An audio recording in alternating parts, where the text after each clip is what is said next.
So to reveal to you these truths, we ask Valerie Newman to come on up and give us the true facts.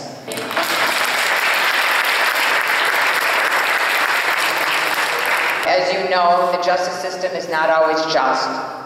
And what happens when people are wrongfully convicted is they end up in a system that's very harsh, even for someone who has committed a crime. It's a very, very rigid, difficult system for anybody to have to live through. And so, I'm not really sure how I can convey that to you today, because I'm not someone who's had to live through it. I've only lived it through my clients who have related to me what it's like to be in there. I spend a lot of time with Davontae. I've been working on this case for a number of years, both behind the scenes as his lawyer and then sort of behind the scenes again. So, but I've gotten to know Davontae really, really well. And I talk about a blessing. It's been a real blessing to unfortunate circumstances, but to get to know Davontae and his family has been a real blessing in my life. This is a young man that is surviving enormous adversity. He went into jail when he was 14 years old. He went into prison when he was 15 years old. This is not a place for a 14 or 15-year-old to be, especially one who's committed no crime, done nothing wrong. He has been subjected to some horrendous practices of the Michigan Department of Corrections.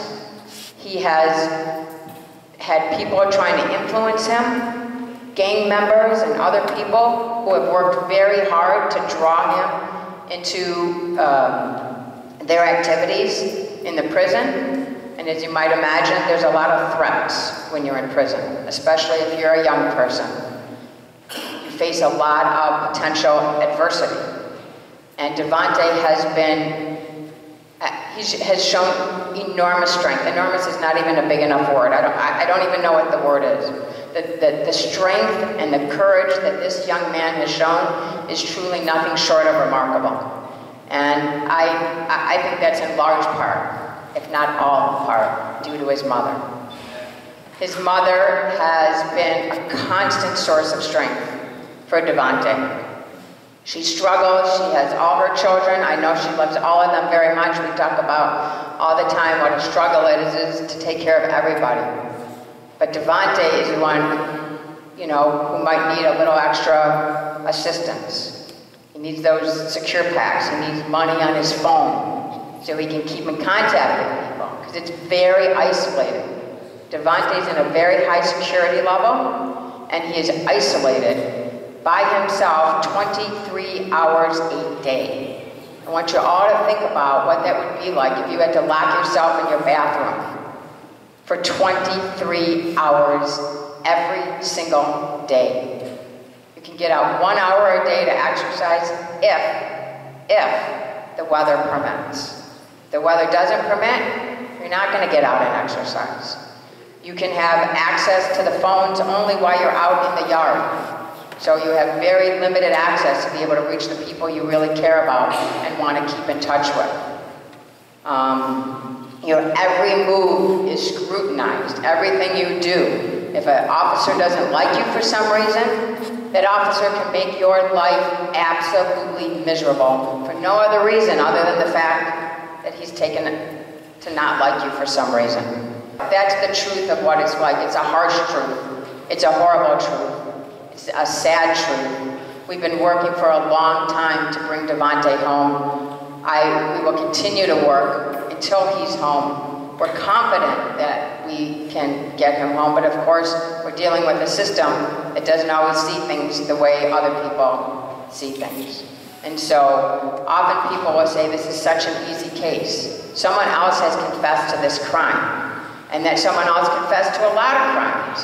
Why is Davontae still in prison? It doesn't make any sense. And the reality is, it doesn't make any sense. That's the truth, and that's the unfortunate truth of the criminal justice system. So we work very hard to change minds.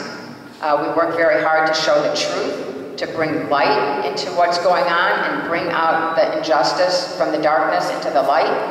And by shining that light, obviously we hope to be successful and bring forward the truth and letting everybody know. I mean, I know everyone in this room knows Davontae's innocent. There's no question about it. This is not a closed case.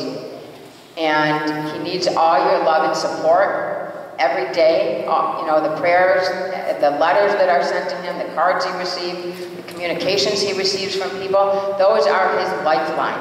And if you haven't written to Davontae, I encourage you to do so. Send him a card, send him a letter, just drop him a line. Don't be shy. Don't say, oh, I don't know him, what would I say? Say hi. Say, I went to a prayer breakfast, I heard about your case, I want to be here as a friend for you, I want to support you, I want to just be there to support you. Because everything we do, everything I do as a lawyer, it's not just about getting Davontae out. That's the most pressing thing, right? Is to bring him home. But it's to be supportive.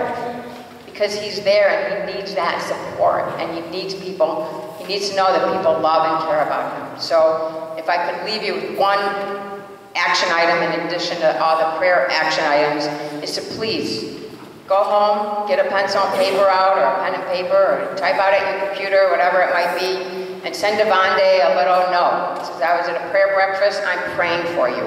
We're all praying for you. We're going to continue to pray for you for a just outcome, and look forward to the day that you can come with us to the prayer breakfast, and come with us to church, and we can all pray together. So, thank you for being here today. I know it means a lot. I see Tamika wiping her eyes over there. It means a lot to Davontae's entire family. I'm not just singling out Tamika, but to everybody. And I don't have anything else to say. So thank you.